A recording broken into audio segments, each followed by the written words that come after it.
से कुछ x Indian cricketers का रवैया ऐसा हो गया है कि गाहे बगाहे वो कुछ इस तरह की ट्वीट्स करते रहते हैं, इस तरह के बयानात देते रहते हैं जिससे पाकिस्तान के फैंस को वो उकसाते हैं कि वो उनको जवाब दें या कुछ इस तरह की हरकत करें कि जिससे एक बहस का सिलसिला शुरू हो। मुझे एक समझ नहीं आती इस ट्रेंड की वजह क्या है। एक तो सोशल मीडिया का दौर है, तो क्या सोशल मीडिया की अटेंशन हासिल करने के लिए, क्या ज़्यादा तवज्जो हासिल करने के लिए इस तरह के बयानात दिए जाते हैं। मैं बात कर रहा हूँ वीरेंद्र सहवाग की, इसमें आकाश चोपड़ा ने भी अपना हिस्सा डाला, इरफान पठान भी इन दिनों खासे सरगर्म हैं।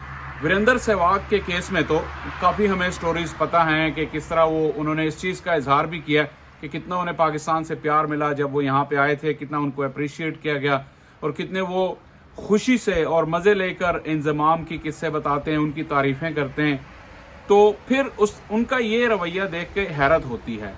आकाश चोपड़ा भी ऐसे ही हैं, वो बहुत ही अच्छे ब्रॉडकास्टर हैं, बहुत ही ज़बरदस्त कमेंटेटर हैं और पाकिस्तान में बहुत अच्छी उनकी फ़ैन फॉलोइंग है क्योंकि उनकी जो कमेंट्री होती है या उनके एनालिसिस होते हैं, क्रिकेट रिलेटेड एनालिसिस कभी भी ऐसे नहीं हुए कि जिसको आकाश चोपड़ा पे आप कहें कि वो बायस्ड हैं या कुछ। वो बड़े ही ज़बरदस्त किस्म के ऑब्जर्वर हैं। लेकिन जब बात इस तरह की स्टेटमेंट्स की आती है तो पता नहीं क्यों वही मुझे लगता है कि सोशल मीडिया की अटेंशन हासिल करने के लिए या ऐसा क्या है। हालांकि वीरेंद्र सहवाग के केस में तो आपको पता है कि वो एक अजीम खिलाड़ी हैं, इसमें तो कोई शक नहीं है। जिस तरह के वो प्लेयर थे, वो he will be one of the Indian greats come what मे, तो उनको तो वो मसला नहीं होना चाहिए। आकाश चोपड़ा के बारे में भी लोग कहते हैं कि उन्होंने सिर्फ जो है वो इंडिया के लिए थोड़े से टेस्ट मैचेस खेले, 25-26 की उनकी एवरेज थी। लेकिन मैं ये भी नहीं मानता क्योंकि मैं कहता हूँ कि एज ए बैट्समैन इंडिया से खेलना बड़ी बात है और जितना भी वो खेले तो जाहिर है कि वो कुछ प्लेयर थे तो तभी खेले। बात आ गई इरफान पठान की। अब इरफान पठान के बारे में 2-3 किस्म की ऑब्जर्वेशंस हैं। खैर, इरफान पठान जब पाकिस्तान पहली दफ़ा आए थे तो बड़ा जावेद मियांदाद ने एक कंट्रोवर्शियल स्टेटमेंट दिया था और उन्होंने कहा था कि इस तरह के बॉलर तो पाकिस्तान में गली गली में आपको मिल जाएंगे, इरफान पठान जैसे। और उस सीरीज़ का आगाज़, बहुत कम लोगों को उस सीरीज़ का ये मैच याद होगा जब पाकिस्तान ए का मैच था लाहौर में, कजाफी स्टेडियम में, और उस जमाने में इंडिया की फुल फ्लैज बैटिंग लाइनअप ने 300 से ऊपर स्कोर किया और पाकिस्तान ने सिर्फ एक खिलाड़ी, पाकिस्तान ए ने सिर्फ एक खिलाड़ी के आउट होने पे वो स्कोर पूरा कर लिया और खूब पिटाई हुई इरफान पठान की। तो उनकी जो क्रिकेटिंग स्किल्स है, आप उसके बारे में कह सकते हैं कि वो बहुत ही मीडियोकर थी। ये जो उनका नया करियर है एज ए ब्रॉडकास्टर का या सोशल मीडिया पे एक्टिव रहने के लिए उनको कुछ ना कुछ करना पड़ता है, तो वो समझ आती है क्योंकि as a cricketer he was never great और उनके पास और कोई ऑप्शन भी नहीं है। उनके हवाले से तो ये भी कहा जाता है कि शायद उनको अपने आप को पैट्रियट प्रूफ करने के लिए ये सब कुछ करना पड़ता है। आकाश चोपड़ा और वीरेंद्र सहवाग का ये मसला नहीं है जिस तरह इरफान पठान ने। अब ये चीज़ मैंने हालांकि इस चीज़ पे एक वीडियो पहले भी की थी कि इरफान पठान ने जिस तरह सेलिब्रेट किया राशिद के साथ, मुझे उसमें कोई बुराई नहीं दिखी। काफ़ी लोगों ने उनको इस पर भी क्रिटिसाइज़ किया, लेकिन उनके हर गाहे बगाहे हर बात पे पाकिस्तान को लेकर ट्वीट करना, पड़ोसियों ऐसा रहा, पड़ोसियों वैसा रहा, तो ये अच्छा नहीं लगता। एक बैड टेस्ट जो है वो माउथ में छोड़ के जाता है।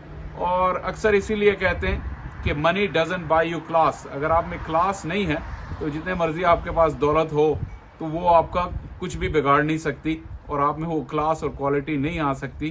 तो मुझे इस चीज़ पे काफ़ी हैरत होती है। लेकिन फिर जैसे मैंने पहले भी कहा कि शायद सोशल मीडिया का ज़माना है, आपको इन रहने के लिए, अटेंशन लेने के लिए कोई इस तरह की चीज़ करनी पड़ती है। क्योंकि अगर इंडिया सबसे बड़ी मार्केट है इस वक्त क्रिकेट की in terms of social media, तो पाकिस्तान दूसरी बड़ी मार्केट है।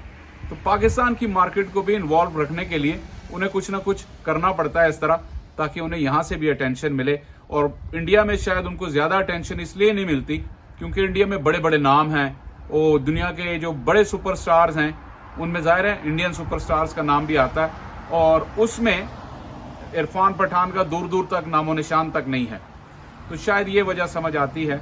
लेकिन फिर भी अगर आप एक इंटरनेशनल क्रिकेटर हैं, आप एक स्टेटस है आपका, आपने अपने मुल्क को रिप्रेजेंट किया हुआ, तो you not like an ordinary fan. Ordinary fan करते हैं, एक दूसरे के साथ बैंटर करते हैं, एक दूसरे को तंग करते हैं, एक दूसरे को उकसाते हैं, इश्तियाल दिलाते हैं। वो ऑर्डिनरी फैंस कर सकते हैं, उनको आपको ये मार्जिन देना होगा। लेकिन जब आप खुद खेले हुए हैं, खुद आपको पता है कि हार और जीत जो है क्रिकेट जैसे खेल में, उस लेवल पर हार और जीत में बहुत थोड़ा सा फर्क होता है। किसी की हार उसको एकदम से बुरा नहीं बना देती और किसी की जीत उसको एकदम से बहुत ज़्यादा अच्छा नहीं बना देती। यही इरफान पठान कमेंट्री कर रहे थे जो T20 वर्ल्ड कप में पाकिस्तान इंडिया का, वही मशहूर 10 विकेटों से जो इंडिया को शिकस्त हुई। तो तीसरे ओवर से ये कही जा रहे थे मुझे विकेट की खुशबू आ रही है, मुझे विकेट की खुशबू आ रही है, लेकिन वो खुशबू ही इनको आती रही, विकेट नहीं आई क्योंकि टारगेट पाकिस्तान ने पूरा कर लिया। इसी तरह वीरेंद्र सहवाग 2007 में आप भी वर्ल्ड कप का हिस्सा थे, जब आप बांग्लादेश से हारे, पाकिस्तान आयरलैंड से हारा, आप बांग्लादेश से हारे और पहले ही राउंड में बाहर हो गए। तो अगर आपको वो याद हो तो किसी टीम के सेमीफाइनल में ना पहुंचने पर आपको इस तरह सेलिब्रेट नहीं करना चाहिए। और अगर आप सेलिब्रेट कर रहे हैं, इट टेल्स समथिंग कि अंदर से आपको एक खौफ था, और 2 महीने पहले ये खौफ था इंडियन टीम को। एशिया कप से पहले पाकिस्तान की, और एशिया कप का जो पहला मैच जो रेंड ऑफ हुआ, उस वक्त भी जब सिचुएशन ऐसी बनी कि चारों को शाहीन आफरीदी ने 4 विकेट ली, आते ही नई बॉल के साथ उन्होंने तहलका मचाया, तो वहां पे एक डर और खौफ था। लेकिन क्या कीजिए, पाकिस्तान क्रिकेट बोर्ड ने वो हाइब्रिड मॉडल माना, रिजर्व डे रखा उस मैच के लिए। कहीं ना कहीं आके बात जो है वो हमारे अपने ऊपर ही आती है कि हमने कुछ ऐसी हरकतें की जिसकी वजह से हमारी टीम का जो रोब और दबदबा था वो जाता रहा, और by the time world cup came around हमारी टीम बिल्कुल ही फुस हो चुकी थी। इंडिया के खिलाफ नो कॉन्टेस्ट, अफगानिस्तान से हम बुरा मैच हारे। तो फिर आपके मुखालफिन को तो बातें करने का मौका मिलेगा, लेकिन ऐसा करते करते वो अपना आप भी बता जाते हैं कि उनकी असलियत क्या है या उनका कैरेक्टर क्या है। इस तरह की स्टेटमेंट्स की जो शेल्फ लाइफ होती है वो बहुत ही कम होती है। थोड़ी देर की तवज्जो के लिए आप अपनी इज्जत का जनाजा ना निकालें।